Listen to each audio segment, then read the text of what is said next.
This video is just going to be about completing Ro's first Mythic mission, which involves killing 2 enemies in Overwatch. Now you can do this in any battle in Full of Cadia Mirror Elite, which has these Havoc units, which have the Overwatch trait. However, if you have a very highly built mechanical raid team like me, it's actually quite hard to pull off because the Havocs don't have a great deal of health, and if you try and hit them with another mechanical unit, one of your other admechs, they'll just kill it before Ro has the chance to kill it with his passive. So it's actually quite difficult to get 2 kills with him in a single turn. This is the way I managed to find to do it. I'm sure there are probably better ways of doing it, but the general principles are quite sound, I think. So just start it now. Get everyone into position. Make sure Tan doesn't spawn any minions. So what you'll want to do is get one of these Chaos Terminators to suck up a hit from Actus when he attacks a Havoc. And what that will do is it will cut his damage output in half, and that means he won't do enough damage to kill the Havoc. So if Ro is adjacent to the Havoc, he will then kill it with his passive. So that's just the general scheme here.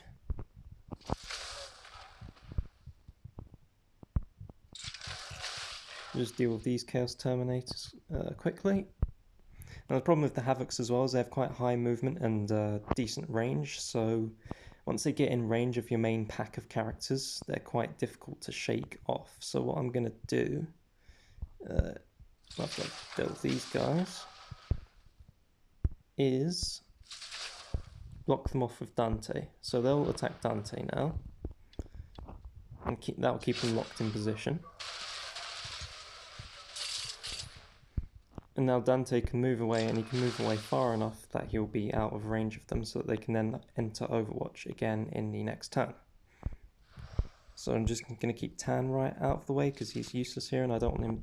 I've had the Havocs do annoying stuff where instead of grouping together over in this sort of area of the map like I wanted them to, they'd instead run down this bridge. So I don't want them to do that. I want them to move over to the right hand side of the map, so I'm just going to make sure that my characters are all sort of bunched over on this side of the map. And you might think that Dante is in a bad position there, but because one of these Havocs could shoot him and therefore not enter Overwatch in the next turn. But Abaddon moves first and he prefers to be on the high ground like AI tends to be, so Abaddon will hog this space and block the Havocs from moving onto it.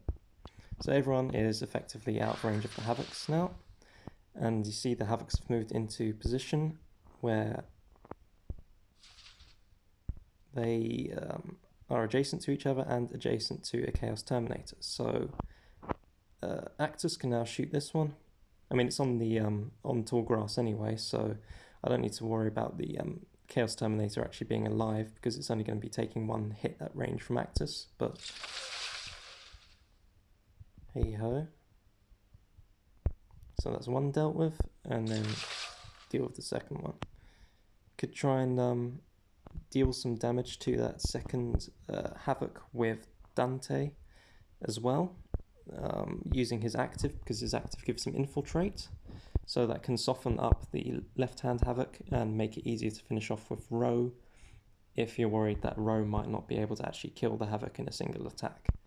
But of course if your Dante's active is leveled really high, that might kill the Havoc, so it just depends on how well your characters are built. But anyway, yeah, that's how I figured out how to do this. It might take an attempt or 2 depending on your luck with... I don't know if my Axis actually managed to kill the Havoc outright there, so you might need a few repeats if you're unlucky with that, but you could see from the damage prediction that Actus was not necessarily projected to kill the Havoc.